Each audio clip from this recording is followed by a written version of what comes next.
Hi students, ഇന്ന് ഈ പാർട്ടിൽ ഡിസ്കസ് ചെയ്യാൻ പോകുന്നത് ഫ്യുവൽ സെൽ വെഹിക്കിളിനെ കുറിച്ചാണ്. ഫ്യുവൽ സെൽ വെഹിക്കിൾ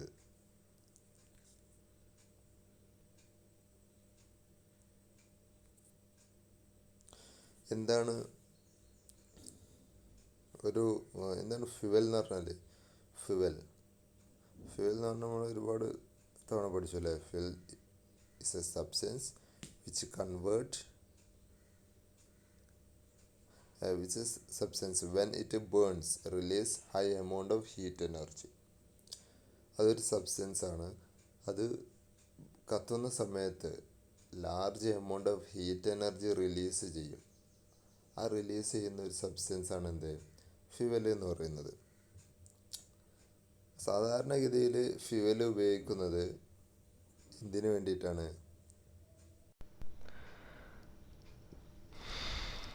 ആ ഫ്യുവൽ ഉപയോഗിച്ചിട്ട് കെമിക്കൽ എനർജി, ആ കെമിക്കൽ എനർജിയെ മെക്കാനിക്കൽ എനർജി ആയിട്ട് കൺവേർട്ട് ചെയ്യുന്നതിന് വേണ്ടിയിട്ടായിരുന്നു ഫ്യുവൽ സാധാരണ ഉപയോഗിക്കുന്നത്. എന്നാൽ പക്ഷേ ഈ ഒരു പർട്ടിക്കുലർ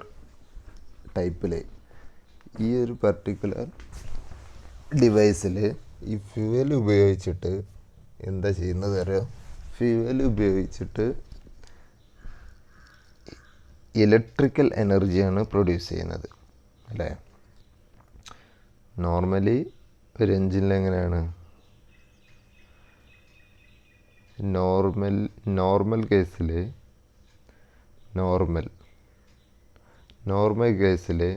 ഇത് ഉപയോഗിക്കുന്ന ഫ്യുവൽ പ്ലസ്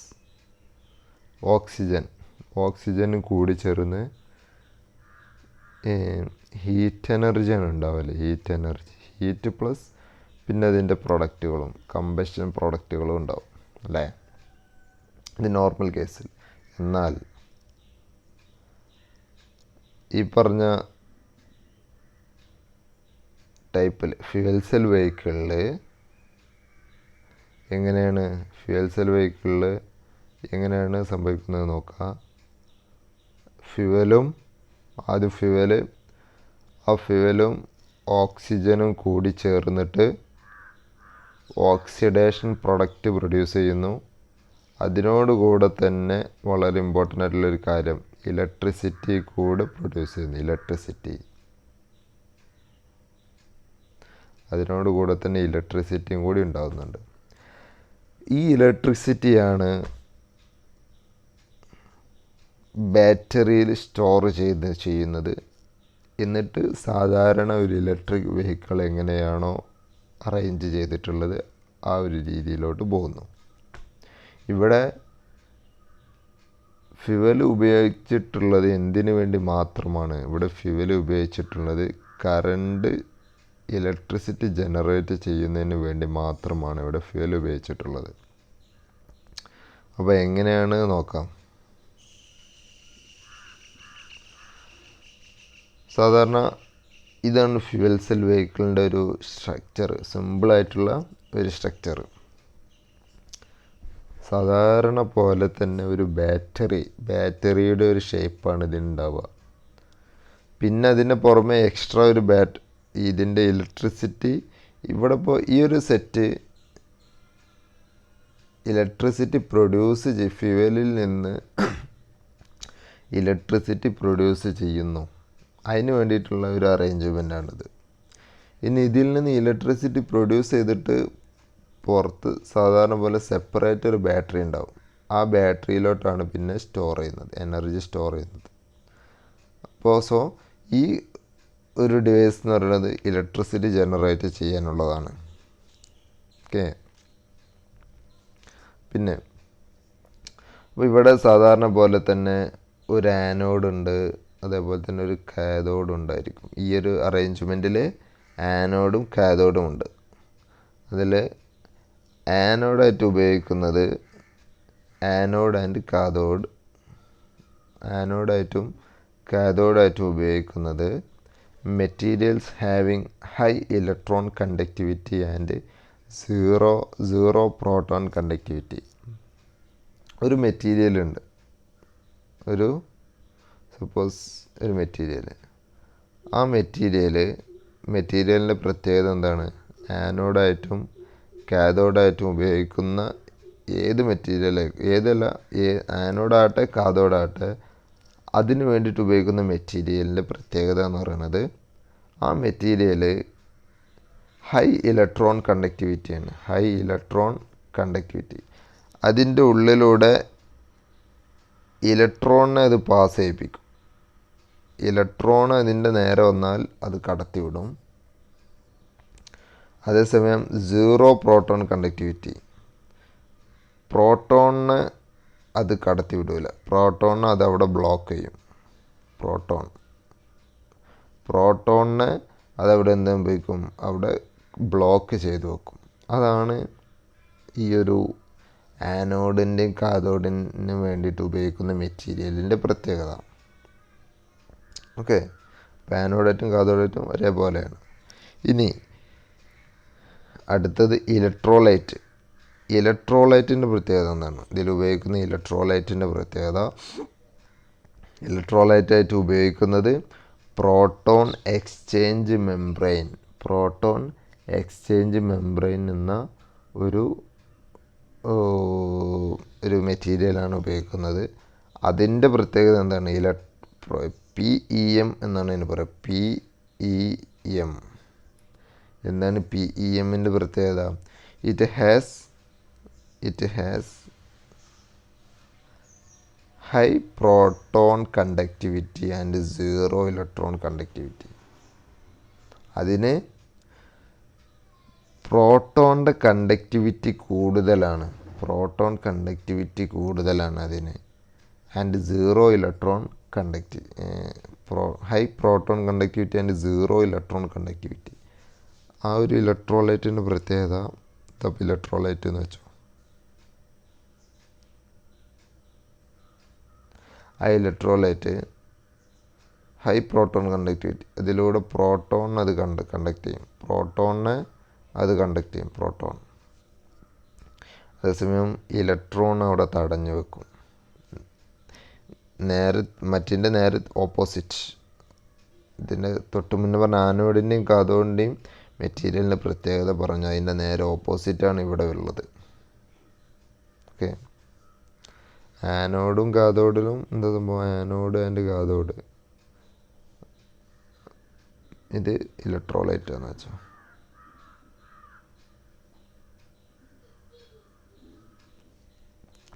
ആനോഡിൻ്റെയും കാഥോഡിൻ്റെയും പ്രത്യേകത ഇലക്ട്രോണിനെ കടത്തിവിടും, പ്രോട്ടോണിനെ തടഞ്ഞു വെക്കും. നേരെ തിരിച്ച് പ്രോട്ടോണിനെ കടത്തിവിടും, ഇലക്ട്രോണിനെ തടഞ്ഞു വെക്കും. ഇതാണ് ആനോഡിൻ്റെയും കാഥോഡിൻ്റെയും ഇലക്ട്രോലൈറ്റിൻ്റെയും പ്രത്യേകത.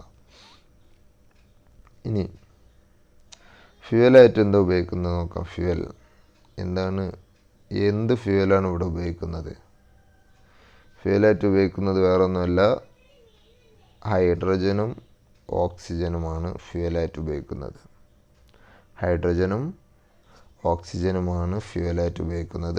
അത് ചിലപ്പോൾ വാട്ടർ ആയിരിക്കും ഉപയോഗിക്കുക. വാട്ടർ കാർ എന്ന് കേട്ടിട്ടുണ്ടോ? വാട്ടർ കാർ അതിൽ വാട്ടറാണ് ഫ്യൂവലായിട്ട് ഉപയോഗിക്കുന്നത്. ആ വാട്ടർ എന്ന് പറഞ്ഞാൽ എന്താണ്? വാട്ടർ എന്ന് പറഞ്ഞാൽ H2O ആണല്ലോ. അതിൽ നിന്ന് ഹൈഡ്രജനെയും ഓക്സിജനെയും വേർതിരിച്ചിട്ടായിരിക്കും പിന്നീട് എടുക്കുക. അപ്പം നമ്മൾ സെപ്പറേറ്റ് ഒന്നെങ്കിൽ ഹൈഡ്രജൻ സപ്ലൈ ചെയ്ത് കൊടുക്കുക, അല്ലാന്നുണ്ടെങ്കിൽ വാട്ടർ സപ്ലൈ ചെയ്തിട്ട് അതിൽ നിന്ന്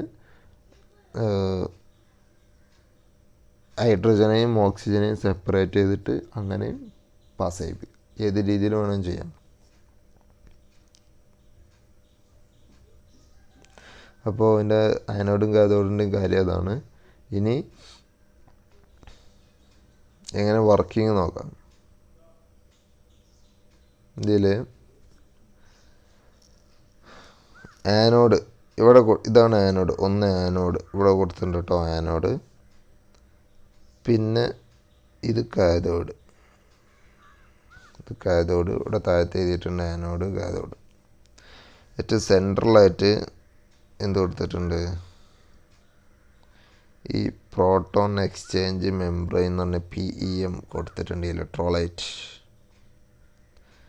PEM എന്നാണ് പറയുക, ഒരു ഇലക്ട്രോലൈറ്റാണ്. ആനോഡായി കാഥോഡായി ഇലക്ട്രോലൈറ്റായി.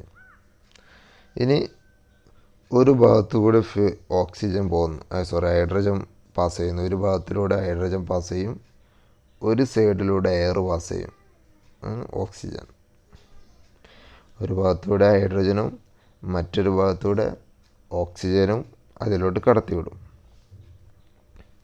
പിന്നെ കൂടുതലുള്ള ഹൈഡ്രജൻ പുറത്തോട്ട് തന്നെ പോകും, കൂടുതലുള്ള ഓക്സിജൻ ഉപയോഗിക്കാത്തത് പുറത്തോട്ട് പോകും.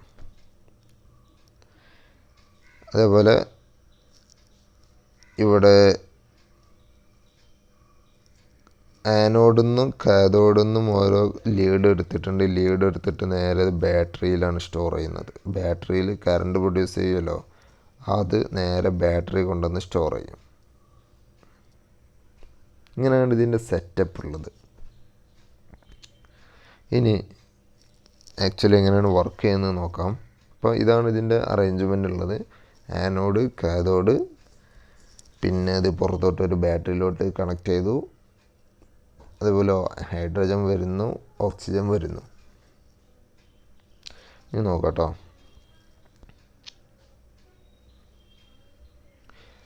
ഹൈഡ്രജന് ഈ ഇലക്ട്രോലൈറ്റുമായിട്ട് പ്രവർത്തിക്കും. ഹൈഡ്രജൻ, ഇവിടെ വരുന്ന ഹൈഡ്രജൻ ഉണ്ടല്ലോ, ഈ ഹൈഡ്രജൻ ഇലക്ട്രോലൈറ്റുമായിട്ട് പ്രവർത്തിച്ചിട്ട് എന്ത് സംഭവിക്കുമെന്നറിയോ? ആനോഡിലാണ് ഇവിടെ സംഭവിക്കുന്നത്. ആനോഡിൽ ഹൈഡ്രജൻ വരുന്നു. ആ ഹൈഡ്രജന് 4H+ഉം 4 ഇലക്ട്രോണായിട്ട് മാറും. ഹൈഡ്രജൻ 4H+ഉം 4 ഇലക്ട്രോണായിട്ട് മാറും. ഓക്കെ, ആ 4H+,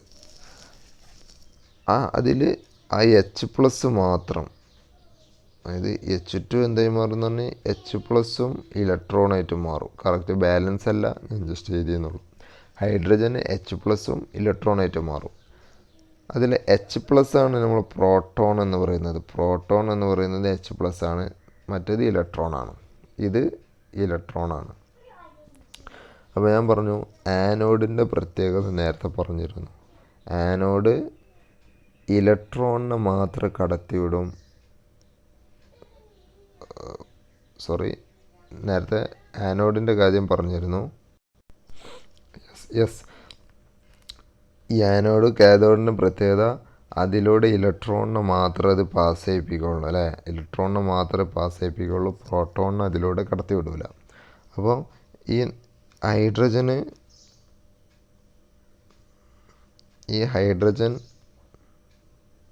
എന്താ സംഭവിക്കുന്ന അറിയാം? ഹൈഡ്രജൻ സ്പ്ലിറ്റ് ചെയ്തിട്ട് H+ഉം പിന്നെ ഇലക്ട്രോൺ ആവുമല്ലോ. അതിൽ ഇലക്ട്രോൺ മാത്രമേ കടത്തി വിടുള്ളൂ. ആ ഇലക്ട്രോണ് നേരെ ഈ ആനോഡിലൂടെ ഇങ്ങനെ പാസ് ചെയ്യും. ഇലക്ട്രോൺ ആനോഡിലൂടെ പാസ് ചെയ്തിട്ട് ഇവിടെ വന്ന് നിൽക്കും, കാഥോഡിൽ വന്ന് നിൽക്കും. ഇനി ഒരാളും കൂടി ഉണ്ടല്ലോ അതിൽ H+, H2 ഇലക്ട്രോണായിട്ട് മാറും എന്നാണ് പറഞ്ഞത്. അതിലെ ഇലക്ട്രോൺ ഇതിലൂടെ പോയി, ആനോഡിലൂടെ അങ്ങനെ പാസ് ചെയ്ത് പോയി. H+ അതിൻ്റെ ചുറ്റിലും ഇങ്ങനെ നിൽക്കുന്നുണ്ടാവും. ഇതിൻ്റെ ചുറ്റിലും ഇങ്ങനെ H+ അതിൻ്റെ ചുറ്റിലും നിൽക്കുന്നുണ്ടാവും. ആ H+ ഈ ആനോഡ് കാഥോഡ് പാസ് ചെയ്യാതെ അങ്ങനെ നിൽക്കും. ഇലക്ട്രോൺ മാത്രമേ ഇതിലൂടെ പാസ് ചെയ്ത് പോവുള്ളൂ. ആ മുകളിലൂടെ ഇലക്ട്രോണിലൂടെ ഇങ്ങനെ പുറത്തെ ലീഡിലോട്ട് പാസ് ചെയ്ത് പോവുള്ളൂ. ഇനി ഈ ഒരു ഭാഗത്തു നിന്ന് ആരാ വരുന്നത്? ഈ ഭാഗത്തു നിന്ന് എയർ വരുന്നുണ്ട്, അതായത് ഓക്സിജൻ വരുന്നുണ്ട്. ഈ ഒരു സൈഡിൽ നിന്ന് ഓക്സിജൻ വരുന്നുണ്ട്. ഇനി ഓക്സിജൻ എന്താ സംഭവിക്കാൻ നോക്കാം. ഓക്സിജന്, അതായത് കാഥോഡിലാണല്ലോ ഓക്സിജൻ വരുന്നത്. ഓക്സിജനും പിന്നെ 4H+, അതായത് നേരത്തെ ഉള്ള ഈ H+ ആണത്. ആ H+ഉം പിന്നെ ഈ ഇലക്ട്രോണും തമ്മിൽ കൂടി ചേർന്നിട്ട് വാട്ടർ പ്രൊഡ്യൂസ് ചെയ്യും. ഓക്കെ, അപ്പോൾ എന്താ പറഞ്ഞത്? ഈ ഓക്സിജനും ഇതിലൂടെ വരുന്ന ഓക്സിജനും പിന്നെ ഇവിടെ ഉണ്ടല്ലോ H+ അങ്ങനെ നിൽക്കുന്നുണ്ടല്ലോ, ഈ H+ തമ്മിൽ ഇവിടെ വെച്ചിട്ട് കമ്പൈൻ ചെയ്യും. അതേപോലെ തന്നെ ഇവിടെ ഒരു ഇലക്ട്രോൺ വരുന്നുണ്ടല്ലോ, നേരത്തെ പാസ് ചെയ്ത ഇലക്ട്രോണ്, ആ ഇലക്ട്രോൺ ഇതെല്ലാം കൂടി തമ്മിൽ കൂടി യോജിക്കും. ഓക്സിജന് H+, പിന്നെ അവിടുന്ന് വരുന്ന ഇലക്ട്രോൺ അത് തമ്മിൽ കൂടി യോജിച്ചിട്ട് എന്തായി മാറും? H2O പ്രൊഡ്യൂസ് ചെയ്യും, വാട്ടർ. സോ ഇതിൻ്റെ ബൈ പ്രൊഡക്റ്റായിട്ട് വരുന്നത് എന്ത് മാത്രമാണ്? ഇതിൻ്റെ ബൈ പ്രൊഡക്റ്റായിട്ട് വരുന്നത് വാട്ടറാണ്. വാട്ടർ ഇതിൻ്റെ ബൈ പ്രൊഡക്റ്റ് വാട്ടറാണ്. ഇനി കറണ്ട് ആ ഇലക്ട്രോണാണ് ഇതിലൂടെ പാസ് ചെയ്തല്ലോ, ആ ഇലക്ട്രോണാണ് ഇവിടെ ഇലക്ട്രിസിറ്റി ജനറേറ്റ് ചെയ്തു എന്ന് പറഞ്ഞത്. ഈ ഇലക്ട്രോൺ ഉപയോഗിച്ചിട്ടാണ് ബാറ്ററിയിൽ അത് സ്റ്റോർ ചെയ്ത് വെക്കുന്നുണ്ടാവുക.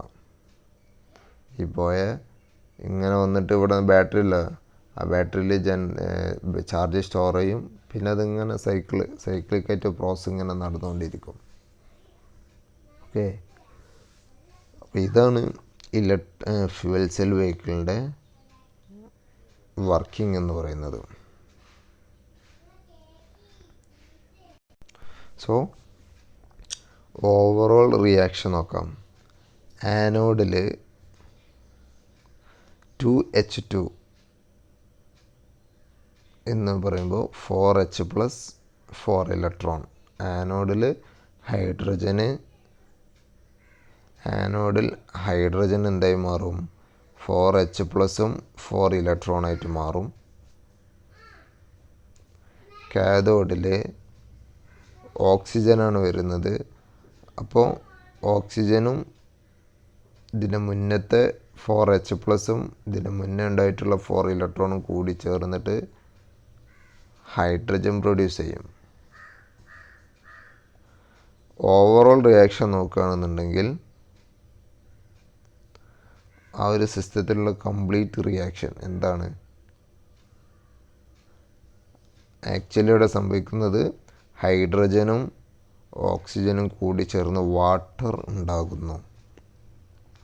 ഇതാണ് ഇതിൻ്റെ ഒരു ബൈ പ്രൊഡക്റ്റായിട്ട് വരുന്നത്. ഇത് ബൈ പ്രൊഡക്റ്റായിട്ട് വരുന്നത് വാട്ടർ മാത്രമാണ്. ഒരു സാധാരണ എഞ്ചിനാണെങ്കിൽ എന്തൊക്കെ ഉണ്ടായിരിക്കും ബൈ പ്രൊഡക്റ്റായിട്ട്? Carbon monoxide, hydrocarbon, NOx, carbon dioxide തുടങ്ങിയുള്ള പല വിഷവാതകങ്ങളും പ്രൊഡ്യൂസ് ചെയ്യും. പക്ഷെ ഫ്യൂവൽ സെൽ വെഹിക്കിളിൻ്റെ പ്രത്യേകത അതിൻ്റെ ബൈ പ്രൊഡക്റ്റ് എന്ന് പറയുന്നത് വാട്ടറാണ്. അപ്പോൾ അതുകൊണ്ട് തന്നെ എക്കോ ഫ്രണ്ട്ലി ആയിട്ടുള്ള ഒരു ഡിസൈനാണ്. പൊള്യൂഷൻ ഇല്ല, സീറോ എമിഷൻ എന്ന് തന്നെ പറയാം. ഓക്കെ, പക്ഷേ ബാറ്ററി പാക്കിനൊക്കെ വളരെ കോസ്റ്റ്ലി ആയിരിക്കും. അതേപോലെ ഹൈഡ്രജൻ്റെ അവൈലബിലിറ്റി, ഹൈഡ്രജൻ വളരെ കൂടുതലായിട്ടുണ്ട് അന്തരീക്ഷത്തിൽ, പക്ഷെ അത് നമുക്ക് യൂസ്ഫുള്ളായിട്ടുള്ള രീതിയിൽ എടുക്കണം എന്നുണ്ടെങ്കിലുള്ള ഒരു ഫില്ലിംഗ് സ്റ്റേഷനൊക്കെ വേണ്ടി വരും. അല്ലെങ്കിൽ വാട്ടറിനെ വേർതിരിച്ചെടുക്കുന്ന, ഡീകമ്പോസ് ചെയ്ത് എടുക്കുന്ന ഒരു അറേഞ്ച്മെൻറ്റോ കാര്യങ്ങളും വെഹിക്കിളിൽ വേണ്ടി വരും. അപ്പോൾ അതിനൊക്കെ കുറച്ചും കൂടി കോസ്റ്റ് കൂടുതലായിരിക്കും.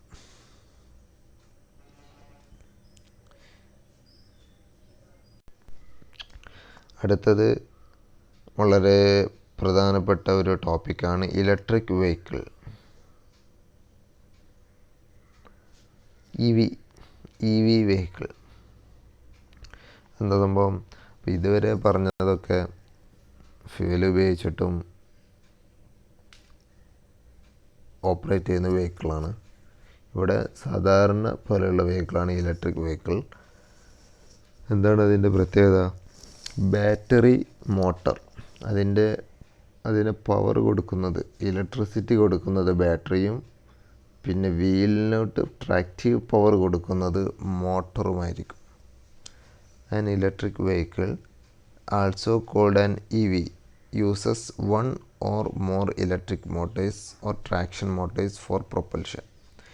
വെഹിക്കിളിൻ്റെ പ്രൊപ്പൽഷന് വേണ്ടിയിട്ട് ഒന്നോ അതിലധികമോ ഇലക്ട്രിക് മോട്ടറുകൾ ഉപയോഗിച്ചിട്ടാണ് ഈ വെഹിക്കിൾ ഓപ്പറേറ്റ് ചെയ്യുന്നത്.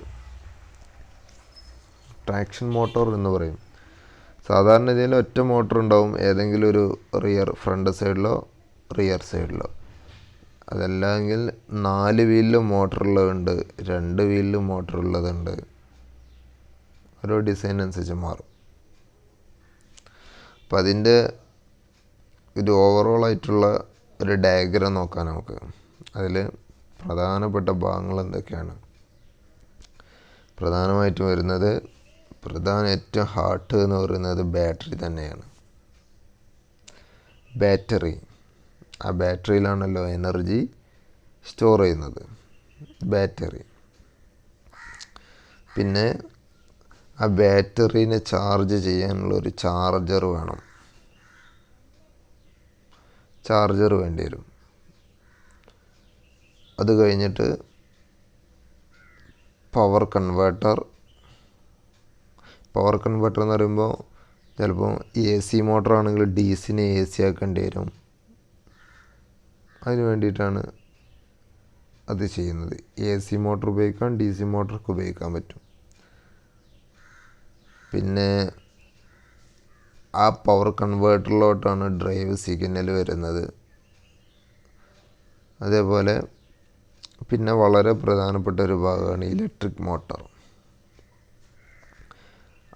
ഈ വെഹിക്കിളിൻ്റെ മോഷൻ കൊടുക്കുന്നതിന് ട്രാക്ഷൻ മോട്ടറാണ്, അതാണ് electric motor. Then transmission drive shaft, wheel. ഇതാണ് ഈ ഒരു ഇലക്ട്രിക് വെഹിക്കിളിൻ്റെ പ്രധാനമായിട്ടൊരു ഭാഗങ്ങൾ. അപ്പം ബാറ്ററിയിൽ നിന്ന് പവർ കൺവേർട്ട് ചെയ്തിട്ട് ആ മോട്ടറിലോട്ട് കൊടുക്കുന്നു. അപ്പോൾ മോട്ടർ കറങ്ങുന്നു. മോട്ടർ കറങ്ങുന്ന സമയത്ത് അത് നേരെ പോകുന്നത് ട്രാൻസ്മിഷൻ ഷാഫ്റ്റിലോട്ടാണ്. ഏതെങ്കിലും ഒരു ഷാഫ്റ്റ് ഉണ്ടാവും, കാരണം വീലിലോട്ട് കണക്ട് ചെയ്യണ്ടേ. പിന്നെ അത് നേരെ അങ്ങോട്ട് പോകും, വീലിലോട്ട് പോകും. ഇതാണ് ഇലക്ട്രിക് വെഹിക്കിളിൻ്റെ ഒരു പ്രത്യേകത. പക്ഷെ ഇതിൽ ബാറ്ററി എനർജി മറ്റൊരു രീതിയിലോട്ട് കൺവേർട്ട് ചെയ്ത് പോയി. അപ്പോൾ ഇവിടെ ബാറ്ററി ഫ്രീ ആയി. ബാറ്ററിയിലെ ഫ്രീ മീൻസ് അതിൻ്റെ എനർജി തീർന്നു പോയി. അതിൻ്റെ എനർജി തീർന്നു വരുമ്പോൾ വീണ്ടും അതിനെ റീചാർജ് ചെയ്യണം. ഇതിനു വേണ്ടിയുള്ള അറേഞ്ച്മെൻറ്റാണ് ചാർജർ. ഓക്കെ, അപ്പോൾ അത് ഒന്നുകിൽ വീട്ടിൽ നിന്ന് ചാർജ് ചെയ്യേണ്ടി വരും, അല്ലെന്നെങ്കിൽ പ്ലഗ് ഇൻ സ്റ്റേഷനുകൾ ഉണ്ടാവും, അവിടെ പോയിട്ട് ചാർജ് ചെയ്യേണ്ടി വരും.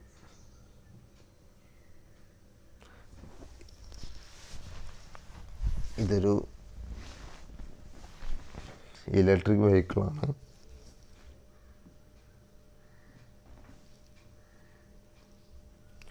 സ്പെസിഫിക്കേഷനൊക്കെ കൊടുത്തിട്ടുണ്ട്, ജസ്റ്റ് ഒന്ന് വായിച്ച് നോക്കാം കേട്ടോ. Hyundai Kona electric.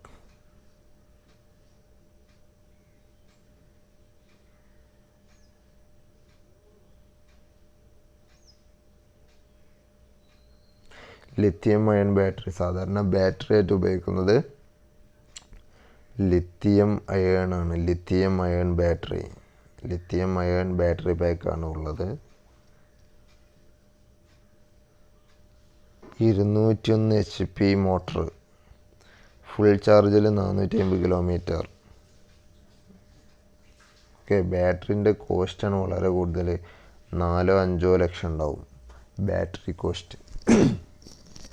സോ അതിൽ ഏറ്റവും കോസ്റ്റ്ലി ആയിട്ടുള്ള ഒരു പാർട്ട് എന്ന് പറയുന്നത് ബാറ്ററിയാണ്.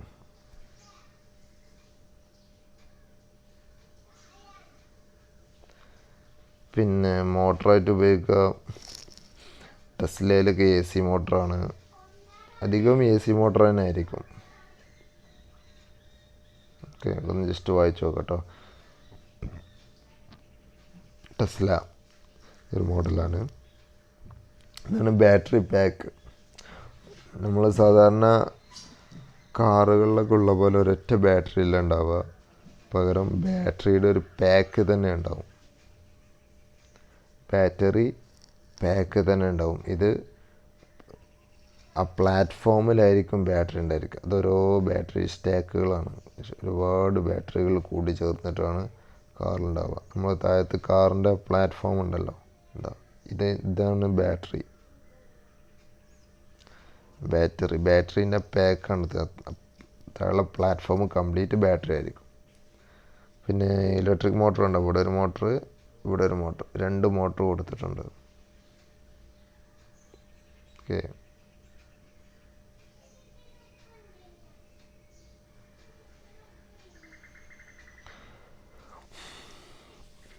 അപ്പോൾ എന്താണ് ഇതിൻ്റെ അഡ്വാൻറ്റേജസും ഡിസഡ്വാൻറ്റേജസും?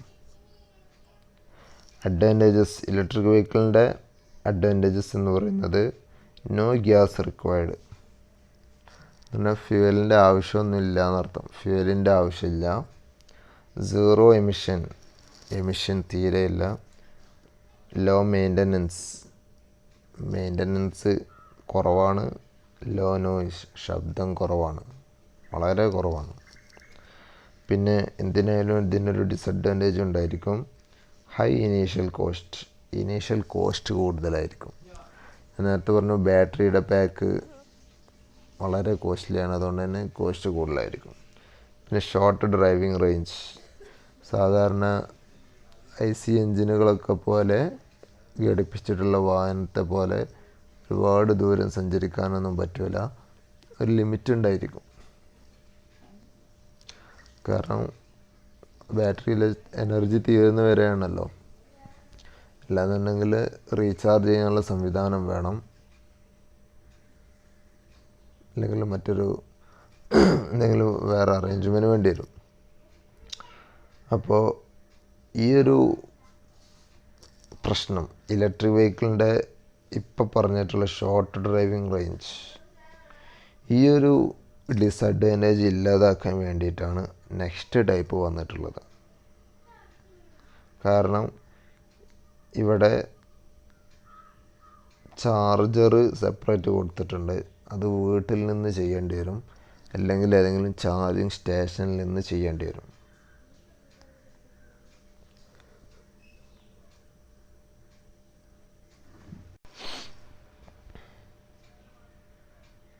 സോ അടുത്ത പറയാനുള്ള ഹൈബ്രിഡ് ഇലക്ട്രിക് വെഹിക്കിളാണ് HEV, hybrid electric vehicle. A hybrid electric vehicle HEV is a type of vehicle that combines a conventional internal combustion engine system with an electric propulsion system. എന്താണ് ഹൈബ്രിഡ് എന്ന് ഉദ്ദേശിക്കുന്നത്? Hybrid എന്ന് പറഞ്ഞാൽ സങ്കര ഇനം എന്നൊക്കെയാണ് അർത്ഥം. സങ്കര ഇനം എന്താ സംഭവം? രണ്ടും കൂടി ചേർന്നിട്ടുള്ള സംഭവങ്ങൾക്കാണ് ഹൈബ്രിഡ് എന്ന് പറയുക. ഇവിടെ ഒരു മോട്ടറും ഉണ്ടാവും, അതിന് പുറമെ എന്തുണ്ടായിരിക്കും? എൻജിനും ഉണ്ടായിരിക്കും. മോട്ടറും ഉണ്ട്, എൻജിനും ഉണ്ടായിരിക്കും. ഓക്കെ,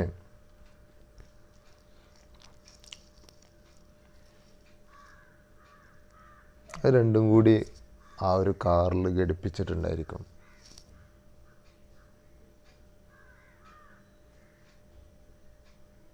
അതിന് എക്സാമ്പിൾ അങ്ങനെ വരുന്നത് Toyota Prius, Toyota Yaris, Toyota Camry hybrid തുടങ്ങിയവയൊക്കെ ആ ഒരു ഗണത്തിൽ പെട്ടതാണ്.